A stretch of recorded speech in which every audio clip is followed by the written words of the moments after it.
Hey guys, this is Jack with Team Empire, and today I'm back with a tier list. I remember the tier list videos do pretty well. People like tier lists, and I think we should probably do one that's like a fresh slate, just because we do have a new Vanguard series. We have Divines, and even though it's just a extension of the D series, it still is exciting. We still have a new set 1, we have new decks, new boss units, a lot of cool stuff to go over. So I thought I'd give my 2 cents, throw my 2 cents in to see which of these decks is actually the strongest decks, or which decks you can feel pretty good about in taking to a competitive event. We don't really have any competitive events right now for set 1, or at least not a lot. I know Springfest is almost done, but I figure we should just go over some of these decks, just take to your locals or take some of your bigger events before the booster events pop up again, for BCS happens, basically. Sorry, I haven't done this in a while. Let's go over all these. We have a good list of decks right here. It's not all the decks that got support. I'm using a different one someone else made. But weirdly enough, there are some decks here that didn't get direct support. Usually I don't like doing that. I like doing decks that like actually got direct support, but I'll go over some of these since a lot of the decks that are listed here are also just pretty good competitive decks. Starting off with Dragon Empire.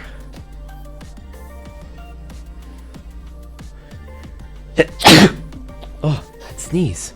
Alright, starting off with Dragon Empire here, we have Varga Drajewed, the faded one of Unparalleled. This is a really good deck. I mean, really strong. Varga, I definitely say Varga is S. I know it seems a little weird to start off with an S, but Varga is very strong. Has a really powerful first effect. It wipes the front row consistently while also being a good 4 to 5 attack deck. 4 attacks going first, 5 attacks if you have Shura on the Vanguard Circle. But also has one of the most powerful Divine skills, which makes it a really good finisher. Counterblast 1, if you attack 2 or more times on a grade 3 or greater, and the opponent's Vanguard's 4 or more, you restand it and it gets drive +2, so it's 3 Vanguard swings. On top of that, this deck draws a ton. Even without the Divine skill, it draws a lot, because of cards like Boulder Axe Dragon, cards like Shura, which chooses one of your rear guards that when it's retired, you bounce it back to hand. So in combination with Boulder Axe, you can just bounce it back to hand off Shura, basically making Boulder Axe a +1 as opposed to a break even, or using in combinations with cards like Impale Horn, which also draws a card by retiring itself, or cards like Meadhot that also retires itself to draw a card. Like, this deck, it not only hits for big numbers, but has an insane amount of plussing. I don't think it's the best deck in the meta, especially since we don't have the restriction list that Japan does, but I think if you wanted to build a deck from set 1 and have it be like pretty good competitively, I say Varga's a really good choice. But before we go on with this video, guys, I wanted to tell you all about Team Empire's first ever sponsor, and that goes to My Metal Cards. My Metal Cards is an online store that sells beautiful looking metal token cards for all sorts of different games. There's cards for Flesh and Blood TCG, Warhammer 40k, Magic the Gathering like these treasure tokens right here based off Freedom, and of course Cardfight Vanguard. We have these amazing looking metal energy markers used for all 6 nations in all their different colors. They of course have energy trackers for characters on them like Blankmeyer, Archite, and Eva.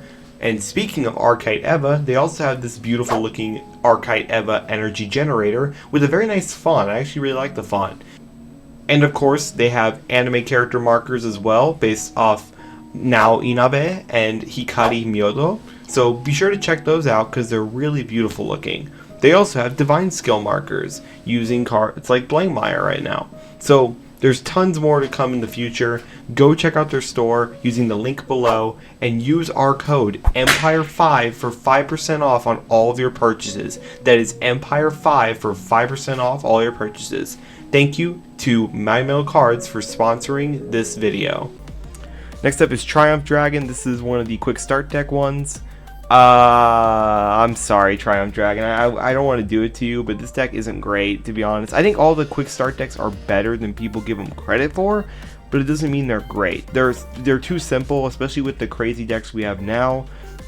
And Triumph Dragon is one of the ones that, actually it's the only one out of all of these decks that with its set 1 support doesn't actually get 4 attacks, and in this point of the game almost every deck does need 4 more attacks or just to hit for massive numbers, and Triumph Dragon doesn't really do either of those. It hits for crit, and it's pretty sure it's the only deck in Standard, or one of the only decks in Standard, that can actually have its entire front row hit for 2 crit. But it's on a Personarai turn, you have to counterblast a lot for it, you have to use a lot of resources, so unfortunately Triumph Dragon, I'm going to have to put you in D tier, but you're better than Eugene, so hold your head up high. Next up is Shiranui. Shiranui is obviously S, it's still S, it's still one of the best decks, especially because we do not have the restriction list that Japan does. Not much to say here. If you played in the competitive format for long enough, you know why Shiranui is good. First stride turn, consistent 7 attacks, while also on its Mukoto turn being able to plus like a billion, while also pressuring the opponent big time. The crest is insane, the restanders are insane. This deck just does everything. Even with Bracing Ladder, most lists just play 2 copies of Virina Esperidea just to still get 4 to 5 attacks. It's just really strong. It's a really strong deck.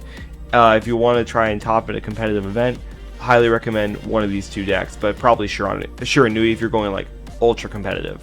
Now Andral. Andral, I feel like it's an A tier. Andral's really good. The only thing holding Andral back for competitive events, at least right now, is, I mean, I guess it's not like that like insane yet. It's just a really consistent. It does a lot of things really well. It has consistent multi-attack. It has triple drive. It has really good defensive capabilities. This is probably one of the most defensive decks in Standard right now. The problem is that this deck only wins by playing a long game. This deck can't just automatically win out of nowhere without sack. So you'll be going for like 30 to 35 minute rounds, probably even 40-minute rounds. It just depends on what you're facing too. So because of that, Andral isn't very good for competitive events because of the lack of a longer timer. So that's why Andral is probably not topping as much as you think he would. To be honest, if they increase the timer, I could imagine Andral doing really well in this format. Again, he has one of the easiest access multi-attackers in the game because it's just 3 Energy Blast. And then it has access to draw power, not just Andral's triple drive, but also one of his grade 3s that also picks up 10k power. It's just really good. Andral, I definitely feel confident in taking it if they increase the timer. But if you know this deck well enough, you can probably play pretty quickly and still pick up some wins. Next up is Osalarges. I feel like Osalarges is also probably D, but it's definitely higher than Triumph Dragon. And the reason why is because I think out of all the quick start decks, this one actually does draw close to the most amount of cards. I think this one and Lyricals actually draw the most amount of cards.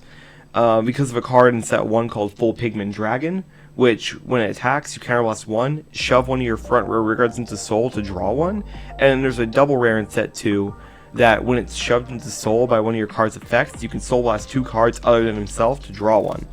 So basically just draw 2.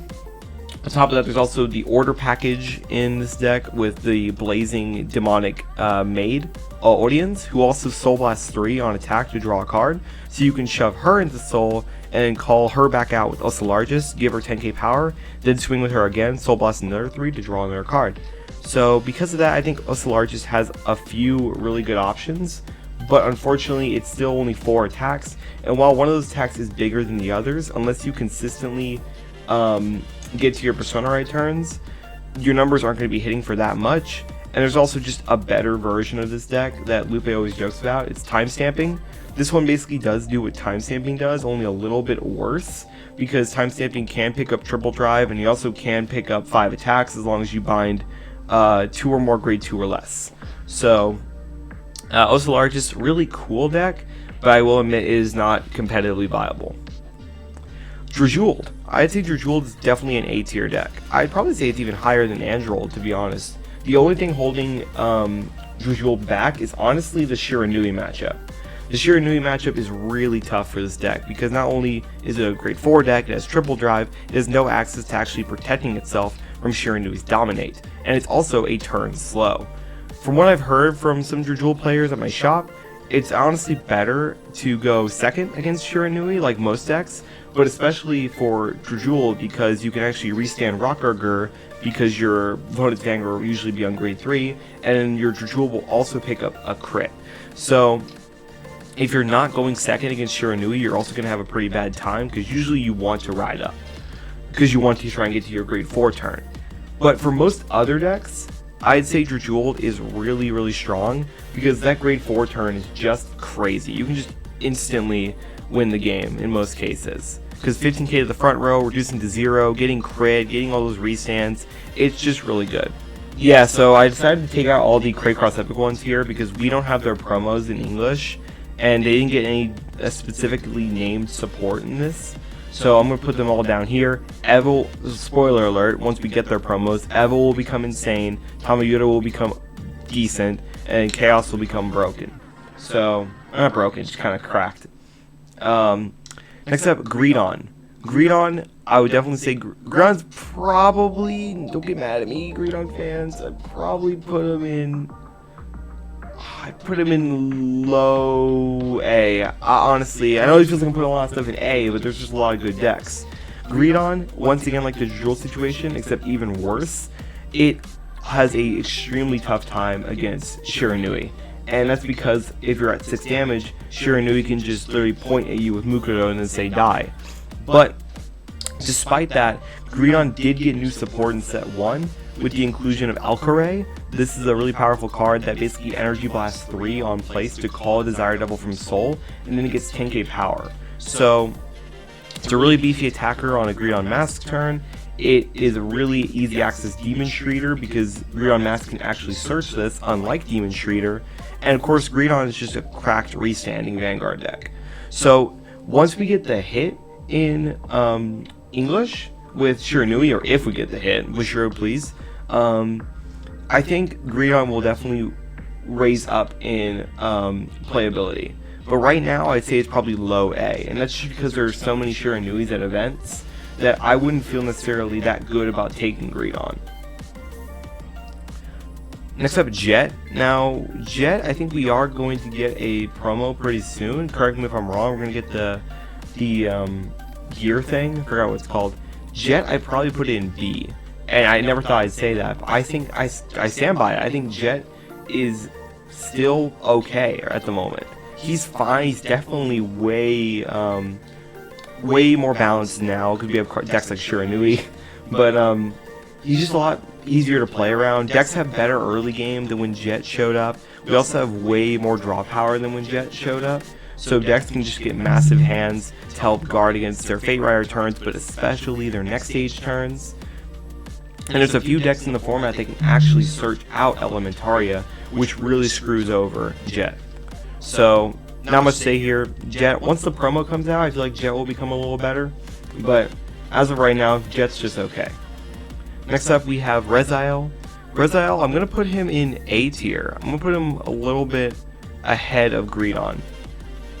One thing that puts Reseil above, even probably Andral, I'd say, is that Reseil has the Keter order package. We have Cellgown that's coming out in set 1 as a box topper, and we also have access to Wisdom Beginning of Creation along with Teofault. Those 3 cards make an insane order package for any Keter deck, and I feel like Reseil takes the best advantage of them besides Luard.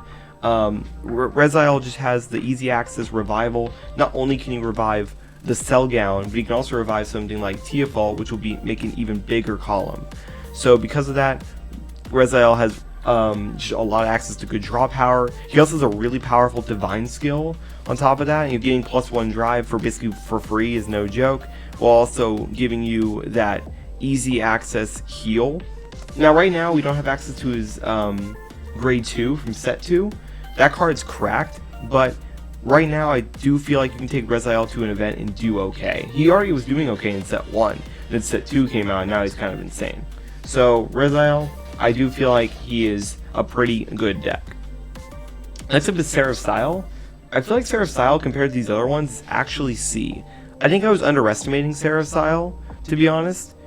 And he, Keter, like I said, Keter has some really good generics. Not only do you have access to Cellgown now from set 1, you also have access to Kyber, which can pick up 5 attacks. You also have access to a card like Gold Gown, which is a really old card that's from Festival, and that card can actually, when played Soul Blast 1, call a card from hand, give it 5k, which can also make easy access 5 attacks again. So Reseil being able to make 5 attacks on turn 3 while the opponent's on grade 2 is definitely an upside that the other two decks, also Largest and Triumph Dragon, can't really compare to.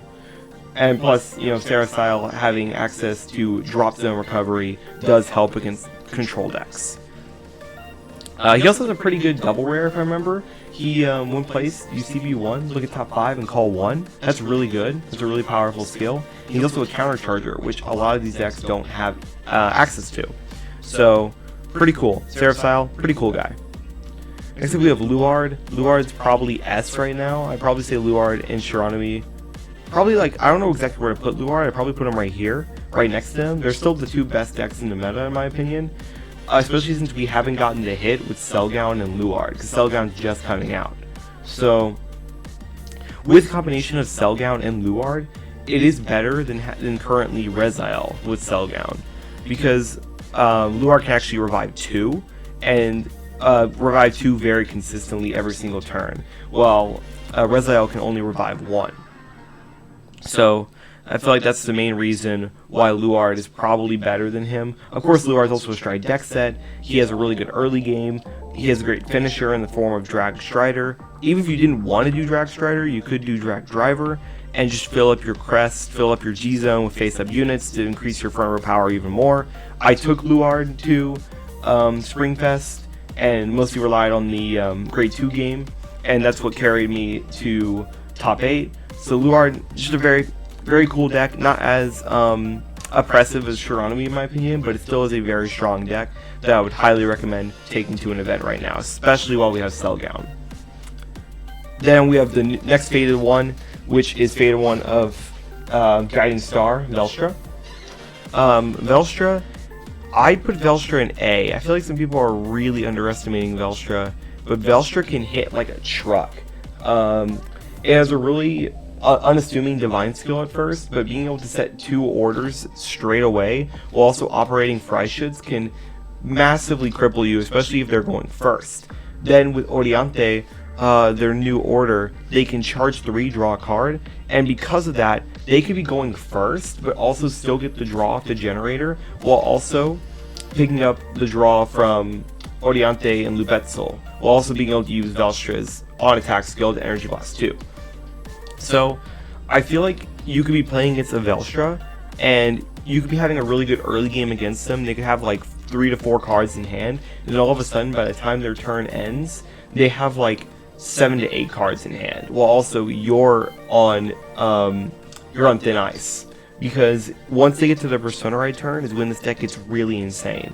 Their order that they set the previous turn, the Satellite, can burn you for a damage, minus you 10k, and also retire one of your rear guards, while also still doing all the crazy stuff with their new triple rare being able to operate Freischütz, and also Lubetzel, and also Freiheit being able to operate Freischütz maximum, getting more multi-attacks. This deck's just cracked. It's insane. I think people are underestimating Velstra, and I think if they do that, they're going to be in for a bad time. Next up is Astram. I feel like Astram is once again down here. I feel like even Osetagest is better than it, because Astram, there's a lot of ways to build Astram. You can build it either in like a Blitz build, which is what Lupe does with it, using cards like Lubetzel, and also using the Velstra Ride line in order to just draw cards within the deck so you can hit more triggers. There's the main way, which I think is honestly the worst way to build the deck, because its order is a CB for some reason, but it doesn't plus you at all. It doesn't even thin the deck. On top of that, this deck just CBs so much that once you get to a certain point in the game, you're just not going to be able to use any of your skills. And in the Blitz, or in the regular build, or the World build, you don't draw enough cards. Which, well, you can have like one really good turn with Astram, but then the opponent could just easily outpace you and then just kill you the next turn. I feel like that's the main weakness of Astram, is that he just doesn't draw enough cards. And also the main build's too CB heavy.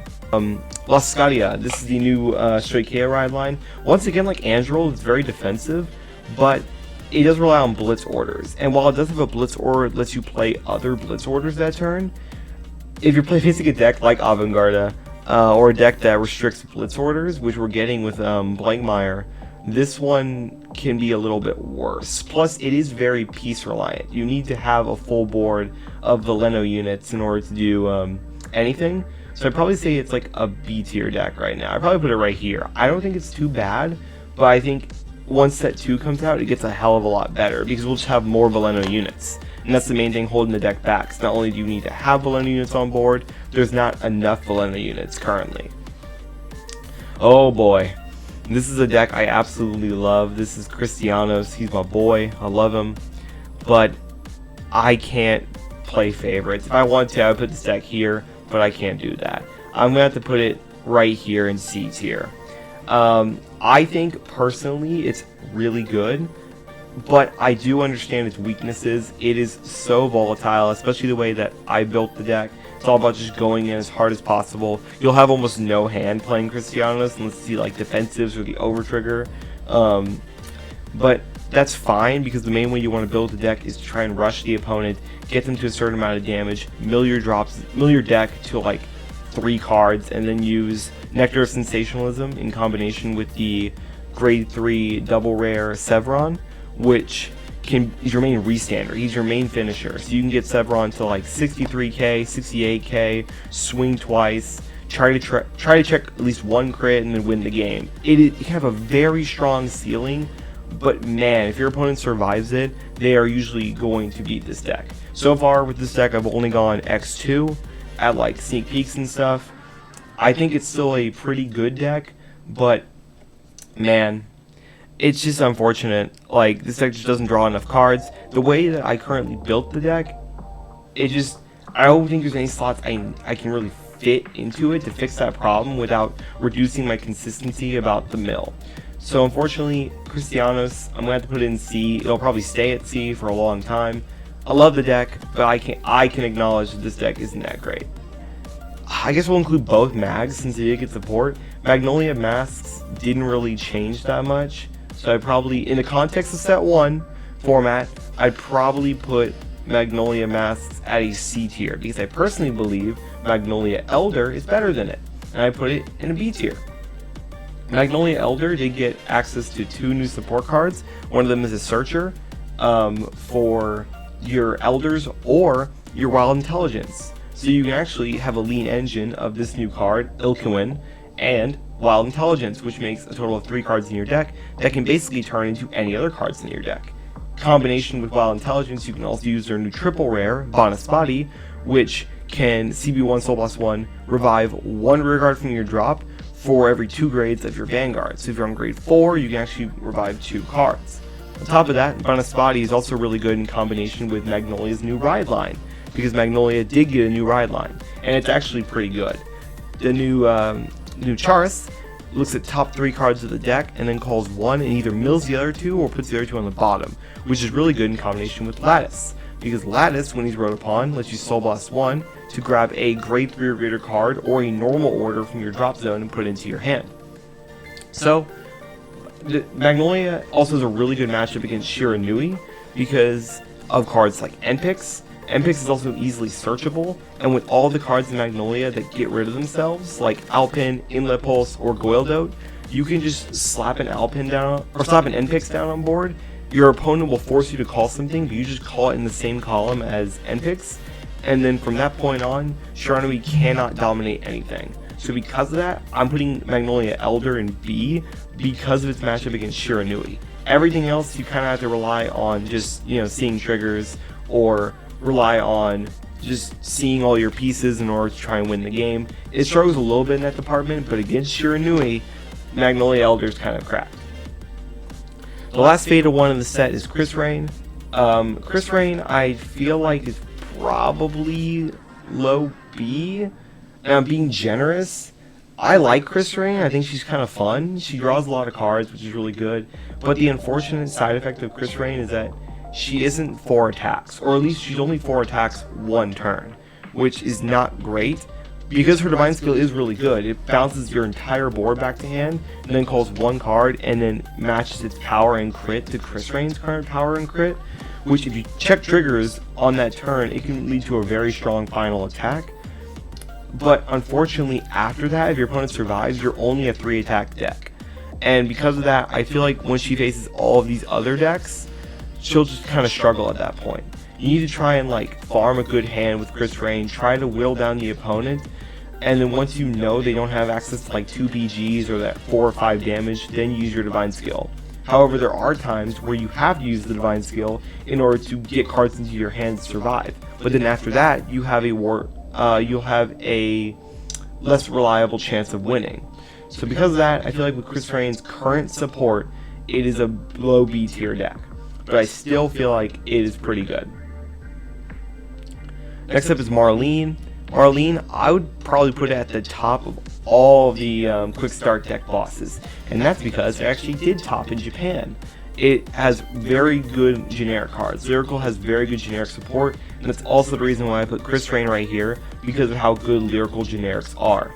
Marlene also has a really good 4th attack. She also has access to 5 attacks, like I said. Her and Reseil are the only quick start decks that can actually get 5 attacks. And she also has access to some of the best generics, like Strayja, which is the Order package girl. You also have access to cards like Yuika, Eileen, a card from set 3, I don't remember her name, but when you bounce them in your hand, you CB1, put her to soul, draw 1, call a graveyard list card from your hand, which means 5 attacks. Marlene's just a very powerful generic deck. I'm not sure if I should include these right now, let me know in the comments. But now we have the last 3 decks, which is Kyrie. Now Kyrie, I actually think Kyrie's better than Cristianos, and the reason why I say that is because Kyrie can take advantage of Strayja, which both these decks can actually take advantage of, but only better because of Kyrie's easy access, free multi-attack. You can just bounce the Strayjas back to hand, call them back, use their skills, CB1, draw 1, pick up 10. She also has access to the Dragon from set 4 that basically acts as another copy of Strayja. When you call it, you CB1, draw 1, pick up 10k. Kyrie can also use Cristianos better than Cristianos can actually use Cristianos, because you can play Cristianos in your ride deck with cards like Ballista in the ride deck, using Willis's grade 1 to shove a Kyrie from your hand into soul, then use Cristianos' divine skill going second to bounce your entire board, have a really powerful turn 3 where your opponent's basically forced to drop PGs from their hand or go to high damage. Then the next turn, you go into Kyrie, and you just continue Kyrie plays. So with that and Kyrie's new double rare from set 1 being a very powerful grade 2, the one it can basically get boost and 5k power, and at the end of the battle you CB1, put it to soul, draw 1, and you bounce 1 of your rear guards for every 2 of your vanguard's grades. So you can actually use it to bounce your grade 3 dragons back to your hand, which can also act as 15k shields. So because of that, I feel like Kyrie is just a really strong deck. Might even be stronger than Lascalia, I put it. Like maybe even stronger than, Elder, but I'll probably just put it right here. They're both around the same level for me. Mygo. Mygo's probably A tier. I don't really know where. I haven't tested Mygo very much. I tested against Mygo a lot before DivineZ, and it was very annoying. It's a very powerful deck. It basically just binds all of its rear guards and then calls them all back out off the grade 3 skill. It has really easy access multi-attack. Hell, it can multi-attack from turn 2, which I think not a lot of standard decks can do. And on top of that, it also has access to a drive checking rear guard. So Mygo is just very free. And in Morfonica, I honestly don't know enough about Morfonica. I think Morfonica is pretty good. I'd probably put it top of B. But with that being said, guys, thank you so much for watching. Let me know if you agree or disagree with my lists. I think that DivineZ Set 1 is going to be a very exciting format. But of course, with new energy, the Divine units. Let me know what kind of opinions you have about the set. And I'll catch y'all in the next one. I have a lot of exciting stuff planned for the channel.